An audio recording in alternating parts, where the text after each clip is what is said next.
नमस्कार। अंतर्राष्ट्रीय खबरों के हमारे इस बुलेटिन में आपका स्वागत है। मैं हूं चंद्रशेखर जोशी। इस बुलेटिन में हम आपको रूबरू करवाते हैं दुनिया भर की हलचल से। तो आइए शुरुआत करते हैं और सबसे पहले आपको दिखाते हैं अंतर्राष्ट्रीय सुर्खियां।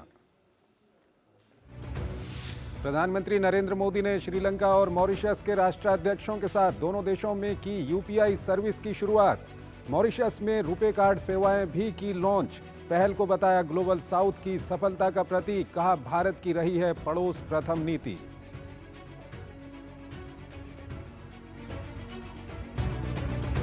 मंगलवार को यूएई की 2 दिवसीय यात्रा पर जाएंगे प्रधानमंत्री नरेंद्र मोदी। राष्ट्रपति अल नाह्यान के साथ करेंगे द्विपक्षीय वार्ता। यूएई के पहले हिंदू मंदिर का करेंगे शुभारंभ। 14 फरवरी को कतर दौरे पर भी जाएंगे पीएम। अमीर शेख तमीम बिन हमद के साथ करेंगे द्विपक्षीय मुलाकात। कतर में भारत की बड़ी कूटनीतिक जीत। फांसी की सजा पाए पूर्व नौसैनिक सकुशल लौटे स्वदेश। सभी ने कहा प्रधानमंत्री नरेंद्र मोदी के व्यक्तिगत हस्तक्षेप के बिना असंभव था लौटना।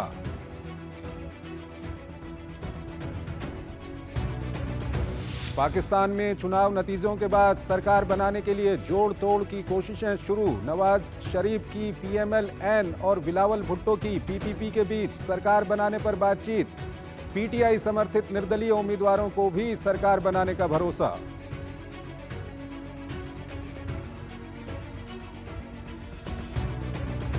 इजरायली सेना ने गाजा के रफा में अभियान किया तेज। हमास द्वारा बंधक बनाए गए 2 बंधकों को बचाया।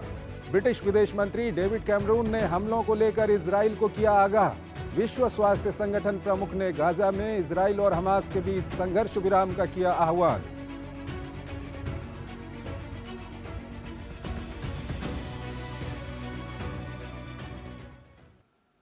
और आइए अब आपको लिए चलते हैं एशिया की ओर।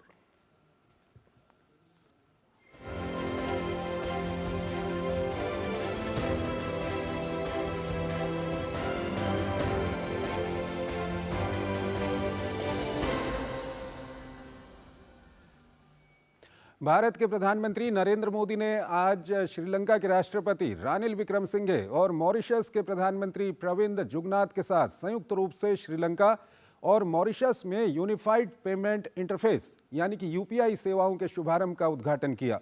प्रधानमंत्री ने कहा कि आज के लॉन्च से दोनों देशों के नागरिकों को काफ़ी सुविधा मिलेगी। श्रीलंका के राष्ट्रपति रानिल विक्रमसिंघे ने अयोध्या धाम में श्री राम मंदिर के अभिषेक के लिए प्रधानमंत्री को बधाई दी। उन्होंने सदियों पुराने आर्थिक संबंधों पर भी जोर दिया। श्रीलंका और मॉरिशस में यूपीआई सेवाओं का शुभारंभ किया गया। वीडियो कॉन्फ्रेंसिंग के माध्यम से आयोजित कार्यक्रम में प्रधानमंत्री नरेंद्र मोदी, श्रीलंका के राष्ट्रपति रानिल विक्रमसिंघे और मॉरिशस के प्रधानमंत्री प्रविंद जुगनाथ मौजूद रहे। इस दौरान मॉरिशस में रुपे कार्ड सेवाओं को भी लॉन्च किया गया। गौरतलब है कि भारत फिनटेक इनोवेशन और डिजिटल सार्वजनिक आधारभूत अवसंरचना में अग्रणी बनकर उभरा है। पीएम मोदी ने देश की विकास यात्रा के अनुभवों और नवाचारों को भागीदार देशों के साथ साझा करने पर बल दिया है।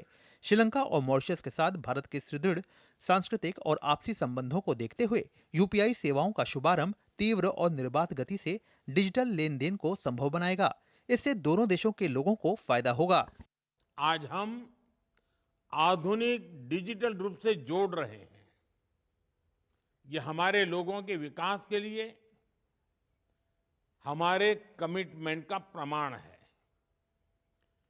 फिनटेक कनेक्टिविटी के माध्यम से केवल क्रॉस बॉर्डर ट्रांजैक्शंस की ही नहीं, क्रॉस बॉर्डर कनेक्शन को भी बल मिलेगा। पीएम ने कहा कि भारत की पड़ोसी प्रथम की नीति है। मॉरिशस में रुपे कार्ड सेवाओं के विस्तार से मॉरिशस के बैंक मॉरिशस में रुपे तंत्र के आधार पर कार्ड जारी कर सकेंगे। साथ ही भारत और मॉरिशस दोनों देशों में भुगतान के लिए रुपे कार्ड के उपयोग की सुविधा प्रदान कर सकेंगे। मॉरिशस के पीएम ने इसे अपने देश की भुगतान प्रणाली के लिए नया अध्याय बताया, तो वहीं श्रीलंका के राष्ट्रपति ने कार्यक्रम के दौरान राम मंदिर के लिए पीएम मोदी को बधाई दी। With the collaboration of the National Payment Corporation of India and the Reserve Bank of India.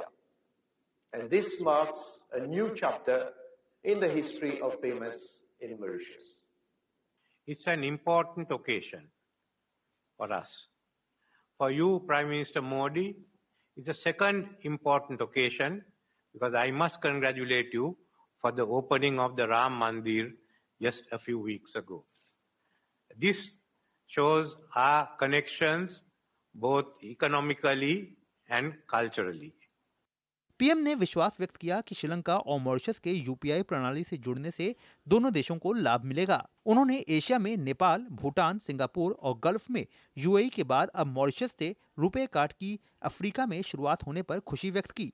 उन्होंने कहा कि देश डिजिटल सार्वजनिक आधारभूत अवसंरचना से एक क्रांतिकारी परिवर्तन आया है। देश के छोटे से छोटे गांव में छोटे से छोटा व्यापारी भी डिजिटल पेमेंट्स कर रहा है, क्योंकि इसमें सुविधा के साथ साथ स्पीड भी है। Bureau report, DD news. और आपको बता दें कि श्रीलंका में यूपीआई पर पहला ट्रांजैक्शन करने वाले संतोष मेनन ने डीडी न्यूज़ से खास बातचीत में कहा कि डिजिटल पेमेंट के इस तरीके का इस्तेमाल करके वो काफ़ी खुश हैं।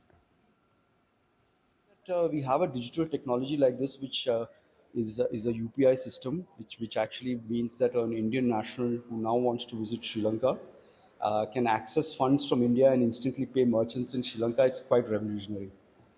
From a Sri Lankan perspective, as somebody living in Sri Lanka, as an Indian national living in Sri Lanka, I feel really happy that this should open up further sources of income and revenue within Sri Lanka, because I'm sure Indians will now find it far more easier to spend money in Sri Lanka when they travel here.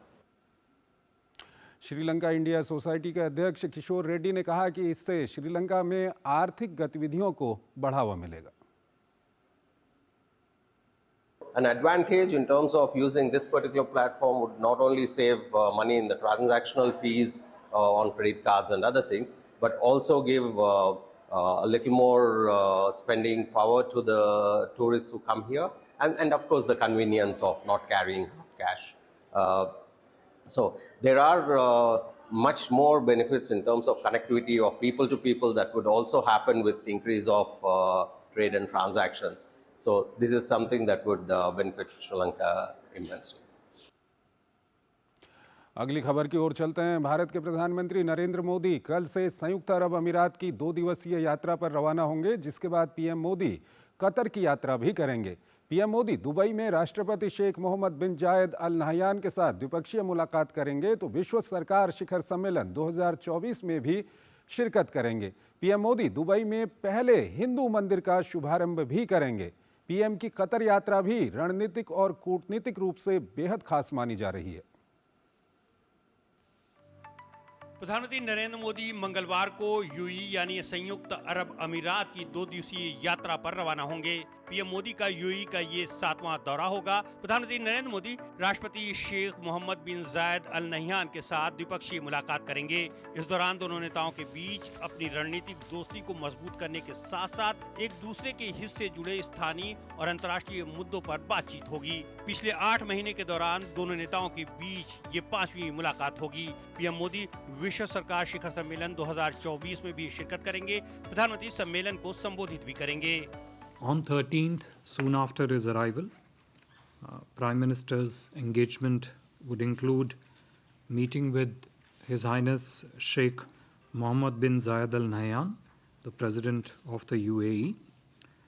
Following the ceremonial welcome and reception at the Presidential Palace, the two leaders will sit down for bilateral meeting. On 13th itself, Prime Minister will be addressing a community event, Alhan Modi, in Abu Dhabi. Prime Minister will be participating in the World Government Summit 2024 as a guest of honor and deliver a special keynote address on the closing day of the summit. इसके साथ ही PM अपनी यात्रा के दौरान Abu Dhabi में बन रहे UAE के पहले हिंदू मंदिर के शुभारंभ समारोह में भी शिरकत करेंगे। इस मंदिर को BAPS नाम के संस्था के नेतृत्व में बनाया गया है। A key highlight of the Prime Minister's visit to the UAE would be inauguration of the BAPS Hindu Mandir in Abu Dhabi on 14th February. अपनी यूएई यात्रा पूरी करने के बाद पीएम मोदी 14 फरवरी की दोपहर को कतर की राजधानी दोहा की यात्रा पर जाएंगे। यात्रा के दौरान पीएम मोदी कतर के अमीर शेख तमीम बिन हमाद और उच्च गणमान्य व्यक्तियों के साथ मिलकर द्विपक्षीय वार्ता करेंगे। ये पीएम मोदी की कतर की दूसरी यात्रा होगी। भारत और कतर के बीच मजबूत द्विपक्षीय व्यापार वर्तमान में $20 बिलियन है। उनकी यात्रा ऐसे समय में हो रही है जब कतर ने फांसी की सजा पाए पूर्व भारतीय नौसैनिकों को रिहा कर दिया है। गौरतलब है कि कतर में 8 भारतीयों को मौत की सजा मामले में भारत सरकार को बड़ी राजनयिक जीत मिली है। Bureau report, DD news. अगली खबर की ओर चलते हैं। बीते कई महीनों की लंबी कानूनी लड़ाई के बाद आखिरकार 8 पूर्व भारतीय नौसैनिकों की कतर से सुरक्षित रिहाई हो गई है, जिनमें से 7 नागरिक भारत वापस लौट भी आए हैं। भारत की कूटनीतिक प्रयासों के लिहाज से ये बड़ी जीत है, जिसको लेकर देश भर में खुशी है। विदेश मामलों के जानकार सहित तमाम क्षेत्रों के लोगों ने पूर्व नौसैनिकों की रिहाई को मोदी सरकार की बड़ी उपलब्धि बताया है। भारत ने विदेश नीति और कूटनीति के मोर्चे पर एक बड़ी उपलब्धि हासिल की है। बीते दिनों कतर में वहां के कानून के आधार पर मौत की सजा पाए 8 भारतीय पूर्व नौसैनिकों की रिहाई हो गई है। रिहा हुए 8 पूर्व भारतीय नौसैनिकों में से 7 भारत वापस लौट भी आए हैं। विदेश मंत्रालय ने बताया है कि भारत सरकार कतर में हिरासत में लिए गए दरहा ग्लोबल कंपनी के लिए काम करने वाले 8 भारतीयों की रिहाई का स्वागत करती है। हम इनकी घर वापसी के लिए कतर के अमीर के फैसले की सराहना करते हैं। We deeply appreciate the decision of the Qataris government and the Amir to release them. We are happy to have 7 of those Indian nationals back. 8th Indian national has also been released, and we continue to work with the Qatar government to see how quickly his return to India. Qatar से रिहा होकर लौटे भारतीयों ने वतन वापसी पर खुशी जाहिर करते हुए मोदी सरकार का आभार व्यक्त किया है। ये वाले दिन का हम बहुत दिनों से वेट कर रहे थे, और प्राइम मिनिस्टर मोदी और उनका पर्सनल इंटरवेंशन, उनका इंटरेक्शन, और एक और मौका लेना चाहता हूँ कि थैंक करूँगा अमीर को कतर के, जिनके उनके इंटरेक्शन के कारण आज हम यहाँ खड़े हैं। Definitely honourable prime minister Shri Modi को धन्यवाद करना चाहेंगे कि उनके पर्सनल इंटरवेंशन से ये पॉसिबल हुआ। Very very thankful to the government and prime minister Modi कि हम लोग बाहर आ सके और वापस अपने कंट्री में आ सके। कतर में सजा पाने के बाद विदेश मंत्रालय ने इन पूर्व नौसैनिकों को हर संभव कानूनी मदद दिलवाई थी, तो जिसके बाद उनकी फांसी की सजा को उम्र कैद में बदला गया था। मोदी सरकार लगातार कतर सरकार के संपर्क में थी और भारतीयों की रिहाई के लिए हर संभव प्रयास कर रही थी। पूर्व नौसैनिकों की रिहाई सरकार की बड़ी कूटनीतिक जीत मानी जा रही है। मैं प्रधानमंत्री जी का धन्यवाद और आभार प्रकट करना चाहती हूँ, और साथ में कतर के अमीर का। प्रधानमंत्री जी की इंटरवेंशन का लाभ जो है वो हम सबको मिला। भारतीय वापस आए हैं, उनके परिवारजन लगातार बने हुए थे, हमारे से संपर्क में थे, तो परिवारजन भी और साथ में संपूर्ण भारतवासियों को इसकी हार्दिक बधाई। आज से 45 दिन पहले इनकी फांसी की सजा को उम्र कैद में बदल दिया गया था, और अब भारत के नौसैनिक अधिकारियों को उनको वापस यहाँ पर लाकर एक दिखाया है कि हर एक जान की कीमत, हर भारतीय की जान की कीमत है। ये मोदी सरकार है। 8 पूर्व भारतीय नौसैनिकों की सुरक्षित रिहाई और वतन वापसी से पूरे देश में खुशी का माहौल है। इससे पहले भी कई बार ऐसे मौके आए हैं जब मोदी सरकार विदेश में फंसे भारतीयों के लिए मुस्तैदी से खड़ी नजर आई है, और ये घटना भी मोदी सरकार की कूटनीतिक जीत को दिखाती है। Bureau report, DD news. बात करते हैं पाकिस्तान की। पाकिस्तान में चुनाव के नतीजों ने पूरे पाकिस्तान को असमंजस में डाल दिया है। दरअसल आम चुनाव के नतीजों में किसी को भी स्पष्ट बहुमत नहीं मिला है। पीटीआई समर्थित निर्दलीय उम्मीदवारों को सबसे ज्यादा सीटों पर जीत मिली है। पीएमएलएन दूसरे तो पीपीपी तीसरे स्थान पर रही है। इस बीच पीएमएलएन और पीपीपी के बीच सरकार बनाने को लेकर बातचीत चल रही है। वहीं पीटीआई के नेतृत्व में आम चुनाव के नतीजों में धांधली के आरोप के बीच पाकिस्तान में कई जगह विरोध प्रदर्शन हो रहे हैं। पाकिस्तान में आम चुनाव से पहले आटा, चीनी, बिजली जैसी मूलभूत सुविधाओं के लिए तरस रही जनता को उम्मीद थी कि नई सरकार देश को आर्थिक बदहाली से बाहर निकालने में कामयाब होगी। हालांकि चुनावी नतीजों ने वहां की आवाम का सिरदर्द और भी बढ़ा दिया है। पाकिस्तान में चुनाव नतीजों के बाद किसी को भी स्पष्ट बहुमत नहीं मिला है। अब तक प्राप्त 264 सीटों में से इमरान खान की पार्टी नेता बतौर निर्दलीय सबसे ज्यादा 95 सीटों पर जीत दर्ज करने में कामयाब रही है, जबकि नवाज शरीफ की पार्टी PMLN को 75 तो बिलावल भुट्टो जरदारी के नेतृत्व वाली PPP को 54 सीटें हासिल हुई हैं। 40 सीटों पर अन्य निर्दलियों ने जीत दर्ज की है। ऐसे में पाकिस्तान में गठबंधन सरकार बनाने के लिए कोशिशें भी शुरू हो गई हैं। नवाज शरीफ के नेतृत्व वाली PMLN और बिलावल भुट्टो जरदारी के नेतृत्व वाली PPP के बीच गठबंधन की बातचीत चल रही है। PMLN ने दावा किया है कि कई निर्दलियों का समर्थन भी उनको मिल रहा है। हम दीगर पार्टियों के साथ जो हमारा इस वक्त मुशावरत चल रही है, और मैं ये बिल्कुल क्लियर कर देना चाहता हूँ कि स्पेशली जो हमारी पीपल्स पार्टी के साथ और MQM के साथ जो हमारी मुशावरत है, उसके नतीजे में इंशाल्लाह ताला कोशिश होगी कि PM का कंसेंसस कैंडिडेट तमाम जमातों की मुशावरत के साथ ऐलान किया जाए। भले ही चुनाव आयोग ने इमरान खान की पार्टी को बर्खास्त कर दिया है, लेकिन पूर्व प्रधानमंत्री को जनता का भरपूर प्यार मिला है। इमरान खान की पार्टी PTI फौज की खिलाफत के चलते सबसे बड़ी पार्टी बनकर भी सत्ता हासिल नहीं कर सकेगी। PTI चुनाव में धांधली का आरोप लगा रही है और उसने सड़कों पर उतरने का ऐलान किया। वहीं PTI ने साफ कर दिया है कि वो अन्य पार्टियों के साथ गठबंधन कर सरकार बनाने की कोशिश कर रहे हैं, लेकिन उनका PMLN या PPP से गठबंधन करने का कोई इरादा नहीं है। जो आज़ाद मेंबरान मुंतखब हुए हैं उनके पीछे तहरीक इंसाफ की कुव्वत थी, इमरान खान की कुव्वत थी, और ये वो लोग हैं जो काफ़ी मुश्किलात से दो चार होकर यहाँ तक पहुँचे हैं। इंशाअल्लाह ताला ये पूरी तरह मुत्तहिद हैं और ये किसी सूरत पार्टी को दगा नहीं दे सकते। मुझे उम्मीद है कि अवामी मैंडेट का एहतराम किया जाएगा। अवामी मैंडेट का एहतराम हुआ तो इंशाअल्लाह ताला मरकज़ में और पंजाब और खैबर पख्तूनख्वा में तहरीक इंसाफ हुकूमत बनाएगी। वहीं चुनावी नतीजों को लेकर धांधली के आरोप लग रहे हैं। पाकिस्तान में नेशनल असेंबली की 24 सीटों पर जीत के अंदर से ज्यादा मतपत्र खारिज हुए हैं। अब ये धांधली का नतीजा है या लोगों की लापरवाही, लेकिन ये आंकड़े शक जरूर पैदा करते हैं। चुनावी नतीजों के बाद अब विभिन्न उम्मीदवारों ने कानूनी लड़ाई लड़ने का ऐलान किया है। कई याचिकाओं में चुनावी नतीजों की फिर से समीक्षा की मांग की गई है। वहीं देश के हजारों लोग चुनाव परिणामों में छेड़छाड़ के आरोप लगा रहे हैं। मेरा नहीं ख्याल कि ये फेयर इलेक्शंस हुए हैं। मेरे ख्याल में नताइज तब्दील किए गए हैं, तो इस तरह जब चीज़ें होती हैं तो फिर वो ज़्यादा देर तक नहीं चलती। तो मेरा नहीं ख्याल कि ये मे बी 1 साल 1.5 साल या 2 साल से ज़्यादा हुकूमत चलती हुई नज़र नहीं आ रही। गौरतलब है कि पाकिस्तान गंभीर आर्थिक संकट में फंसा हुआ है और चुनाव नतीजों से साफ है कि हाल फिलहाल पाकिस्तान पर मंडरा रहे आर्थिक संकट के बादल छटते नहीं दिखाई दे रहे हैं। एक छोटा सा ब्रेक लेते हैं यहाँ पर।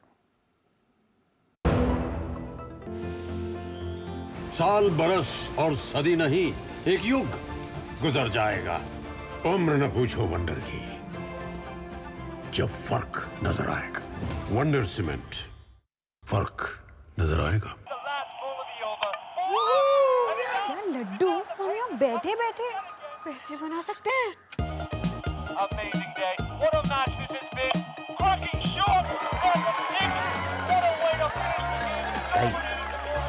मैं तुम्हारे बिजनेस आइडिया का बड़ा फैन हूं। अब बिजनेस चाहे जो भी, SBI का करंट अकाउंट तो चाहिए ना। SBI करंट अकाउंट से सिंप्लीफाइड बिजनेस ट्रांजैक्शंस और ग्रेट कस्टमर सर्विस। SBI, देश का फैन। मेरे भाई अरविंद कुमार की कुछ महीने पहले एक्सीडेंट में डेथ हो गई। उन्होंने पॉलिसी बाजार से टर्म लाइफ इंश्योरेंस लिया हुआ था, जो अब भाभी के घर के खर्च और बच्चों की पढ़ाई में काम आएगा। पॉलिसी बाजार की टीम ने क्लेम दिलवाने में हमारी पूरी मदद की। क्लेम के टाइम पे आपकी हेल्प के लिए हमेशा तैयार। पॉलिसी बाजार, 1 करोड़ का टर्म लाइफ इंश्योरेंस सिर्फ 470 रुपए महीने से शुरू। क्या आपके मन में जीवन समाप्त करने के विचार आ रहे हैं? क्या आप बेहद निराशा महसूस कर रहे हैं? सहायता के लिए टेलीमानस के 14416 पर संपर्क करें। मोदी सरकार की गारंटी, सबका अपने पक्के घर का सपना होगा पूरा। 4 करोड़ पक्के घरों का निर्माण, हमारा संकल्प विकसित भारत। साल बरस और सदी नहीं, एक युग गुजर जाएगा।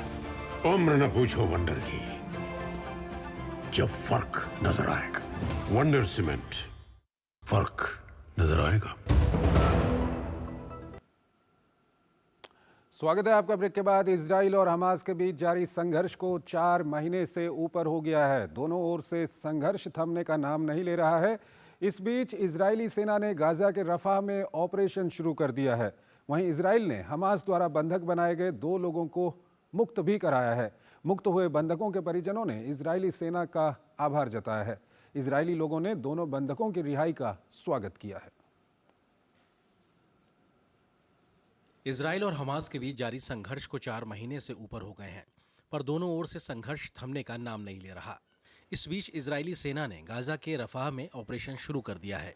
सेना ने सोमवार तड़के ऐलान किया कि 7 अक्टूबर के हमलों के दौरान हमास द्वारा बंधक बनाए गए 2 लोगों को बचा लिया गया है। इनकी पहचान 60 वर्षीय फर्नांडो साइमन मारमन और 70 साल के लुई हर के रूप में हुई है। इन लोगों का हमास ने किबुतज नीर यित्ज़्याक से अपहरण कर लिया था।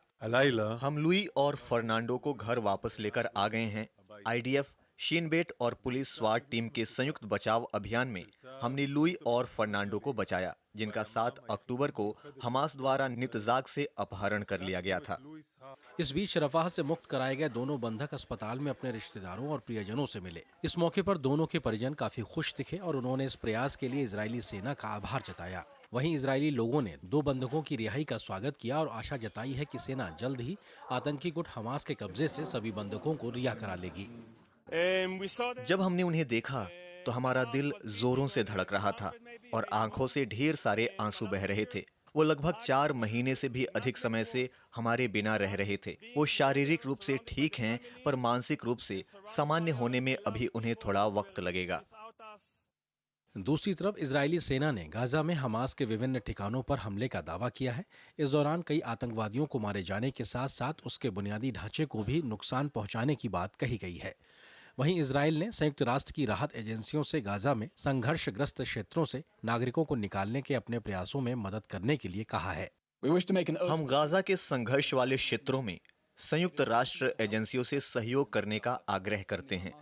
ये मत कहो कि ये नहीं किया जा सकता। रास्ता खोजने के लिए हमारे साथ काम करें। इस बीच ब्रिटिश विदेश मंत्री डेविड कैमरन ने इजराइल को आगाह करते हुए कहा कि इजरायली सेना को रफाह में कोई भी आगे की कार्रवाई करने से पहले रुकना चाहिए और गंभीरता से सोचना चाहिए। हम वहां की स्थिति के बारे में बहुत चिंतित हैं और हम चाहते हैं कि इजराइल आगे की कार्रवाई करने से पहले रुक जाए और बहुत गंभीरता से सोचे। लेकिन सबसे बढ़कर हम जो चाहते हैं वो लड़ाई में तत्काल विराम है।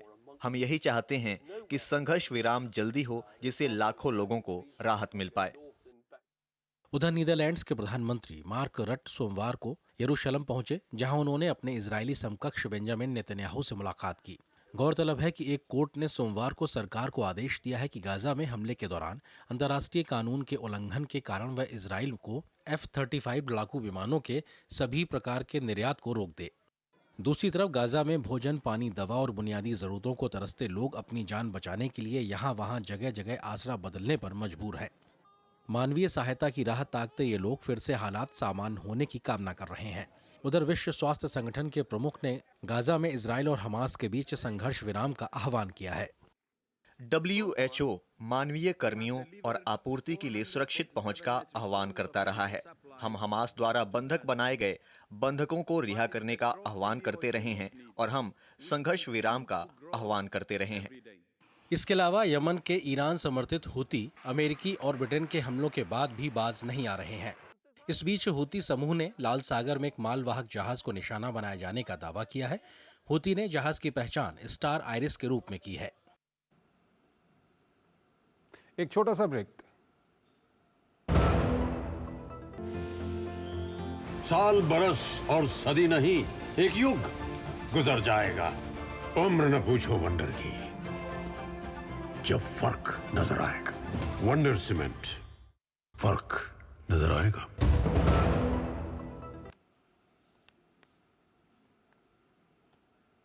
स्वागत है आपका ब्रेक के बाद, और आइए अब आपको दिखाते हैं अमेरिकाना।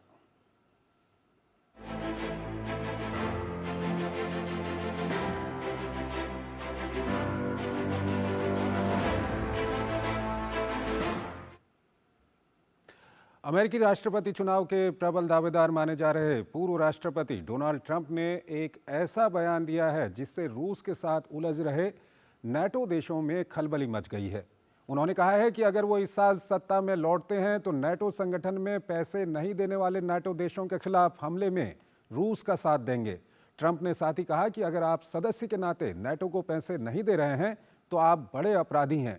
ट्रंप के इस बयान के बाद अमेरिका और रूस से उलझ रहे देशों में खलबली मची हुई है। अमेरिका में राष्ट्रपति चुनाव को लेकर जारी सियासी बयानबाजी के बीच पूर्व राष्ट्रपति डोनाल्ड ट्रंप ने एक ऐसा बयान दे दिया है कि नाटो देशों में हड़कंप मच गया है। दक्षिण कैरोलिना में एक चुनावी रैली के दौरान पूर्व अमेरिकी राष्ट्रपति डोनाल्ड ट्रंप ने नाटो संगठन में देशों द्वारा की जा रही वित्तीय फंडिंग पर हैरान करने वाला बयान दिया है। उन्होंने कहा है कि अगर वह इस साल सत्ता में लौटते हैं तो पैसा नहीं देने वाले नाटो देशों के खिलाफ हमले में रूस का साथ देंगे। ट्रंप ने साथ ही कहा कि अगर आप सदस्य के नाते नाटो को पैसा नहीं दे रहे हैं तो आप बड़े अपराधी हैं। नाटो के हर सदस्य को भुगतान करना पड़ेगा। अगर कोई भुगतान नहीं करता है तो हम उसकी रक्षा बिल्कुल भी नहीं करेंगे। कई देश नाटो का बकाया पैसा लौटाना नहीं चाहते हैं, लेकिन अपनी सुरक्षा के लिए भुगतान करना ही पड़ेगा। भुगतान नहीं करने वाले अपराधी हैं और असल में वो जो कुछ भी चाहते हैं मैं उन्हें प्रोत्साहित करूंगा। वो जो करना चाहते हैं वो कर सकते हैं। आपको भुगतान तो करना ही होगा।